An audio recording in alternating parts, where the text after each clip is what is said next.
ज्योतिष म्हटलं की डोक्यात काय येतं?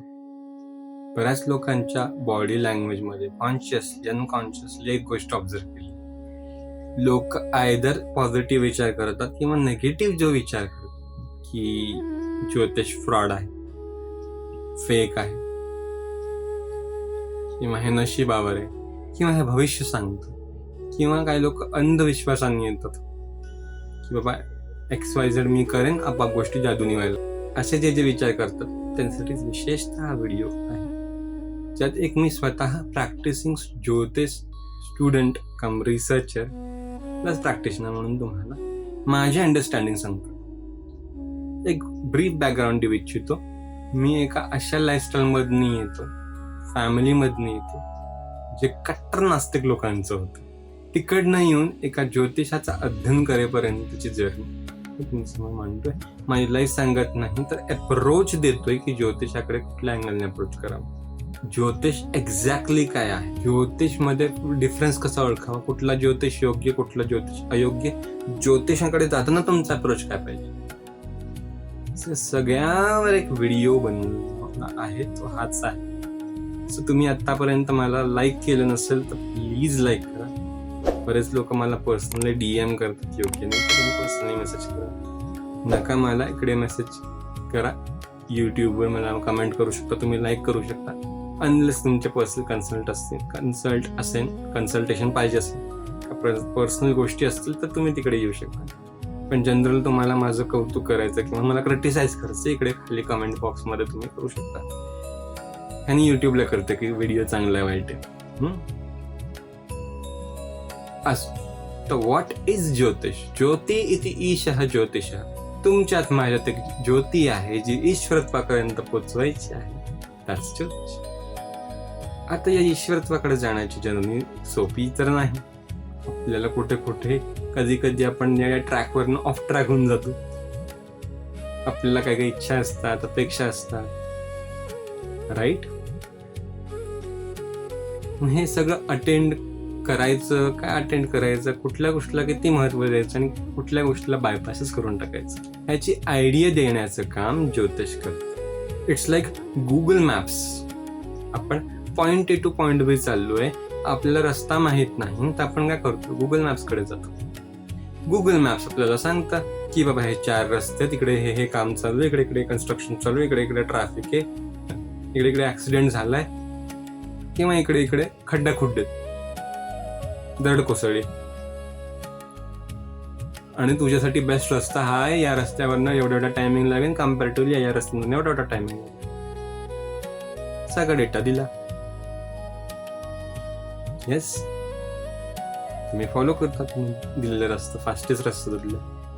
सिमिलरली आयुष्याच्या चौकात तुम्ही जेव्हा उभे राहता, कुठे जायचं माहित नसतं, तेव्हा एका ज्योतिषाची गरज पडते. बरेच लोक आम्ही कर्मावर विश्वास ठेवतो, नशिबावर विश्वास ठेवत नाही. म्हणून तुमच्यासाठी ज्योतिष परफेक्ट आहे. जे म्हणतात की नशिबावरच आमचा विश्वास नाही, कर्मावर आहे, आम्ही कर्मठ लोक आहोत. ब्युटिफुल. तुमच्यासाठीच आहे ज्योतिष. फक्त कर्म कुठल्या दिशेला करावे हे समजून देण्यासाठी किंवा ह्याचं मार्गदर्शन करण्यासाठी ज्योतिष आहे. चुकीच्या दिशेला कर्म कराल तर वेळ वाया जाईल. असं नाही की तुम्ही फेल व्हाल, तुम्ही काय करू शकाल. 10 वेळा चुकण्यापेक्षा तुम्हाला आधीच आयडिया आली की मी कुठे कुठे जाऊन चुकू शकतो, किंवा इकडे खड्डे खुड्डेत, मला जरा त्रास होऊ शकतो, माझी गाडीचं सस्पेन्शन हलू शकतं, इकडे दरड कोसळली, इकडे मी अडकून राहीन, राईट? इकडे कन्स्ट्रक्शनमुळे ट्रॅफिक जास्त लागले, ह्यामुळे तुम्हाला आयडिया येईल की कुठल्या रस्त्यावरनं जाणं सोपं आहे. हे अंडरस्टँडिंग ज्योतिष देऊ शकतो. तर ज्योतिष कोणासाठी आहे? तर ज्योतिष त्या लोकांसाठी आहे जे आयुष्यात अडकलेत, म्हटलं ना, चौकात अडकलेत, कुठल्या दिशेला जावं कळेना, अंधारी आली, की पुढे हे डिसिजन मी घेतो, याचा काय इफेक्ट होऊ शकतो ह्याची एक आयडिया जरी आली तरी मला डिसिजन घ्यायला हवी. सो सगळ्यात पहिले हे गॅरंटी नाही की ज्योतिष तुम्हाला, कुठलाही ज्योतिष तुम्हाला सांगेन ते तंतोतंत खरं होईल. नॉट जस्ट मी, जगातला कुठलाही ज्योतिषी इन्क्लुडिंग मी, हे लक्षात घ्या. तो सांगेन ते तंत खरंच होईल. मे बी होईल, मे बी होणार नाही. हे डोक्यात घेऊनच चला. इव्हन गुगल मॅप्स पण कधी कधी चुकीचे रस्ते देतो. कधी कधी सांगतो तिकडे कन्स्ट्रक्शन चालू, तुम्ही त्या पॉईंट वरनं जाल, कन्स्ट्रक्शन नसतं तिकडे, असं स्मूथ रस्ता असतो. ह्याचा अर्थ पण गुगल मॅप्स सोडत नाही. तसंच ज्योतिषमध्येही कधी कधी ज्योतिषीचा अंदाज चुकू शकतो. माणूस मशीनकडनं चुकवते, माणसाकडनं होईनच. पहिली गोष्ट इकडे गडबड होऊ शकते. ह्याचा अर्थ एखाद्या व्यक्तीचं प्रोडक्शन चुकलंय म्हणून पूर्ण टॉपिक विषयच खराब आहे हे म्हणणं नादांत आहे. विषय आहे. ज्योतिष आहे. जसं लाईक गणित आहे. गणितज्ञ खराब असू शकतो, गणित खराब असू शकत नाही. किंवा गणितज्ञाचं समजवण्याची पद्धत चुकू शकते. याचा तर गणितज्ञही खराब आहे लगेच म्हणणं योग्य नाही. आणि गणित विषय तर अजिबात खराब नाही. हा अप्रोच एखाद्यामध्ये आला पाहिजे. ज्योतिषकडे जाताना कुठल्या अप्रोचने जा. त्यातल्या 2 गोष्टी मला सांगितल्या. दुसरी गोष्ट, एक रिस्पेक्ट घेऊन जा. रिस्पेक्ट म्हणजे त्याची आरती काढायला जाऊन जा. स्पेशली मी माझ्या घरात बघितलंय काही नातेवाईक किंवा अशी लोक जी खूप क्लोज आहेत, वयाने मोठी, त्यांचा ऍटिट्यूड माझ्या प्रती असा होता की चल रिझल्ट सांग, ज्योतिष सांग, किंवा काय ज्योतिष करते, याला काय, हे काय नसलं. मी हे म्हणत नाही, मला डोक्यावर बसतो. आपण जेव्हा ऍडवाइस विचारला जातो, जस्ट लाईक नात्यात आपलं कोणी असेल, डॉक्टर असेल, कोणी डॉक्टर असेल, कोणी लॉयर असेल, आणि तुम्हाला त्यांच्याकडनं ऍडवाइस घ्यायची. आपल्याला किती यंग असं पण सांग रे असं नाही करत. आपण रिस्पेक्टली त्याच्याकडे जातो. का? त्या व्यक्तीने अभ्यास केला. मामा आम्ही पण अभ्यास केला असतो रे बाबांना. 2-2, 3-3 वर्ष घालवली त्या विषयामध्ये अभ्यास करून. अजूनही भरपूर अभ्यास. आणि ज्योतिष असा विषय त्याचा लाईफ टाईम अभ्यास चालतो, अंत नाही यायच्या अभ्यासाला. भयंकर विषयाच्यामध्ये डॉक्युमेंटेशन आहे, भयंकर रिसर्च मध्ये करण्यासारखं एक मोकळं रान आहे ज्योतिष. जेवढं हँडल तेवढं कमी. जेव्हा तुम्हाला गरज आहे एक पेडिस्टल वरती त्या व्यक्तीला ठेवा. एक रिस्पेक्टफुली माणसासारखं जाऊन विचारा की हा माणूस माझ्या आयुष्यात, हा माणूस सल्ला माझ्या आयुष्यावर परिणाम घालू शकतो, त्याच्याशी कशा भाषेत बोलावा, कुठला टोन आणावा. मी म्हणत ना डोक्यावर घेऊन आरती काढा, अजिबात नाही, कोणालाच करू नये. पण एक ह्युमन लेवलवर त्याचा आदर करणं गरजेचं आहे. की बाबा तुम्ही जे सांग, की बाबा तू मला सांगणार आहेस, मला हे प्रॉब्लेम गाईड कर. खूप ह्युमन लेवलवर आहे. मला हा प्रॉब्लेम आहे, याच्यामध्ये मला गाईड कर. Absolute human level. याच्याला सांग रे, बघूया तुला किती येतं. मी काय इकडे सर्कशीतला मदारी शो करायला बसलो असं विचारतात. गायडन्स, असे गायडन्स मागतात. त्याच्या लोकांना गाईड करावं असंच वाटत नाही आम्हाला. कशाला करावं? एक कन्सल्टेशन केलं की तिकडे 4 वेळा कुंडली चेक होते, तिकडे आमचं बरोबर परीक्षण होतं. अशीही लोक आली आहेत, नात्यात आली आहेत, परिचयातली आली आहेत. अदबीनी जावं, थोडं रिस्पेक्ट द्यावा, एवढंच कुठल्याही ज्योतिषाकडे. दुसऱ्या प्रकारची लोक जी ज्योतिष जे दक्षिणा मागतो किंवा काही प्राइजेस मागतो तिकडे बार्गेन करा. भाजी मंडीमध्ये गेलात का थोडं कमी प्राइस मध्ये किंवा तुम्ही व्हॅल्यू करत नाही. डॉक्टरला म्हणता का डॉक्टरला प्राइस जास्ती कमी करा. एका फायनान्शियल एक्सपर्टला म्हणता का की बाबा प्राइस, लॉयरशी म्हणू शकता का की बाबा प्राइस कमी कर, तर तुमची अक्कल काढतील. ज्योतिष पण प्राइस कमी का करेन, त्यांनी त्याचा अभ्यास केला असतो. जो काय तो he is a trained professional. तुम्हाला त्या लेवलचं ज्ञान पाहिजे असेल तर मग you need to pay that much. आता तुम्हाला काही लोक म्हणतात की आम्ही AI वर नाही काढू शकतो, मग काढा AI वर. AI वरनं काढलेल्या कुंडल्यांचं कन्क्लुजन्स मी पण बऱ्याचदा ट्राय केलं. 10 चुका मला दिसल्यात आणि सिले मिस्टेक्स त्यातल्या काय काय हसू येत मला की वर्ल्ड क्लास मॉडेल्स, अशा फालतू मिस्टेक्स असतात ना. आणि सामान्य लोकांना तर दिसणार पण नाहीत. आम्ही ज्योतिषी, आम्हाला AI कडनं कुंडली काढून अनालिसिस करणं ते आम्हाला जमू शकतं, पण आमचा अभ्यास त्यातला. सामान्य माणसं त्याच्यात चुका, बहुतांश सामान्य माणसं त्यातून चुका शोधूच शकणार नाही. फ्री का आणि सस्तातली सस्ती चीजें अच्छी नहीं होती. उलट तुमची तिकडे इन्फॉर्मेशन रिलीज होते, प्रायव्हसी जास्ती जायची रिस्क आहे तिकडे. असं तुम्हाला पाहिजे असेल, तुम्हाला तुमचा डाटा, तुमची कुंडलीचा डेटा कुठल्या AI मॉडला देऊन त्याच्यावर तो ट्रेन व्हावा असं वाटत असेल तर द्या. माझ्यासारख्या का कुठल्याही प्रोफेशनल ज्योतिषीकडे जाल.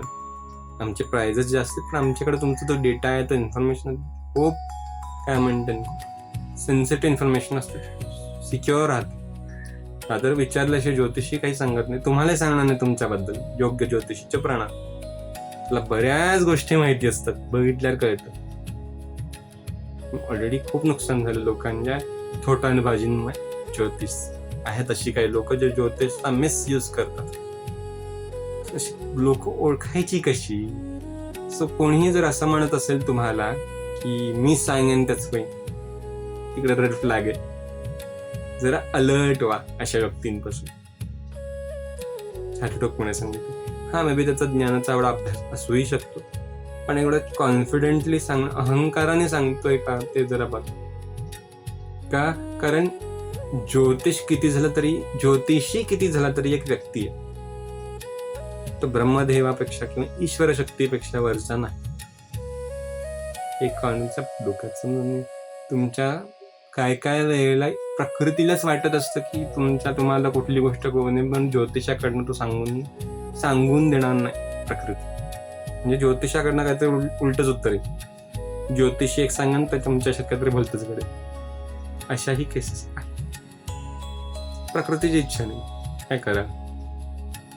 मग तो कितीही लॉजिक लॉ फॉर्म करणार ना तिकडे, प्रकृतीच्या वरती येते. नंतर अजून एक प्रकारचे प्राणी मला दिसतात, ते असतात की ते म्हणतात की XYZ उपाय करा, तुमचा शनी नाही कंट्रोलमध्ये आला तर सांगा. ते का BP शुगर आहे बाय? कारण तुमची लायकी आहे का शनी महाराजांना कंट्रोल करायची? मला पहिला प्रश्न ज्योतिषांना विचारायचा आहे. वी कांट कंट्रोल नवग्रहास, हे पहिल्या डोक्यात घ्या. नवग्रहांना आपण कंट्रोलच करू शकत नाही. काय आपली ऐपत आहे त्यांच्यासमोर? नारायणाचे अंश अवतार आहेत सगळे, त्यांना काय कंट्रोल कराल तो? तर ह्यांना आपण कंट्रोल करू शकत नाही. मग काय, आपण आपल्याला त्यांच्या हिशोबाने अलाइन करू शकतो. फार फार तर हे होऊ शकतं. तुम्ही कुठल्या ग्रहाला कंट्रोल करायची आपली ऐकवतच नाही. हे रियालिटी चेक. तिसरी गोष्ट मी लोकांना सांगतो, इट्स अन हॅझार्ड. ऑनलाईन जे सांगतात ना की या लोकांनी हे केलं पाहिजे, तुमचं हे होईल, अर्धवट इन्फॉर्मेशन घेऊ नका. इट्स लाईक तुम्ही मेडिकल ऍडवाइस घेल का अशी? ऑनलाईन सांगितले की ही गोळी घ्या, तुमचं हे होईल. एक्झॅक्टली काय आजार आहे, तुमची मेडिकल हिस्ट्री काय आहे हे बघितलं जातं ना, मग औषध दिलं जातं. मनात येईन म्हणून काहीही देऊन टाकणं हे नादांताने. टेस्ट रिपोर्ट काय, मेडिकल हिस्ट्री काय हे बघितल्याशिवाय योग्य डॉक्टर तुम्हाला औषध सुचवणार पण नाही, कुठली ट्रीटमेंट पण सुचवणार नाही. तसं योग्य ज्योतिषीला कन्सल्ट करायच्या आधी तुम्ही तुमच्या बुद्धीने काय करायला जाऊ नका. हा एक खूप कॉम्प्लेक्स विषय आहे. देवाचं करून वाईट होणार नाही, पण योग्य दिशेला जाल तर फास्ट रिझल्ट होतात, मी असं ऑब्झर्व केलं. ठीक आहे. सो योग्य लोकांकडनं, योग्य प्रोफेशनल कडनं सल्ला कधी. सध्या तरी माझी वेबसाईट नाही, पण जर तुम्हाला माझ्याकडनं कन्सल्टेशन पर्सनली हवं असेल तर मला तुम्ही माझ्या इंस्टाग्रामवर DM करा. माझं इंस्टाग्राम हँडल इकडे अटॅच असेलच कुठेतरी, किंवा अबाउट सेक्शन मध्ये तुम्ही जाऊन बघू शकता. तिकडे मला तुम्ही DM करा, तिकडून मी तुम्हाला माझं पुढची प्रोसेस सांगेन काय कशी आहे. ओके. कधीही ज्योतिषाला अप्रोच करत नाही, रिस्पेक्टने जा. आणि अजून तुमचे काय प्रश्न असतील किंवा सजेशन्स असतील किंवा अजून काय हे असेल की बाबा ह्या विषयावर बोलूया, प्लीज कॉमेंट करा खाली, आपण बोलूया. बाकी तुमची मतं काय आहेत, अजून काय मतं असतील की बाबा मला हे सांग, तर त्याच्यावरही बोलू शकतो. ओके. सो ठीक आहे, भेटूया पुढच्या वेळेला. तोपर्यंत keep learning, keep exploring and stay happy. Okay, bye.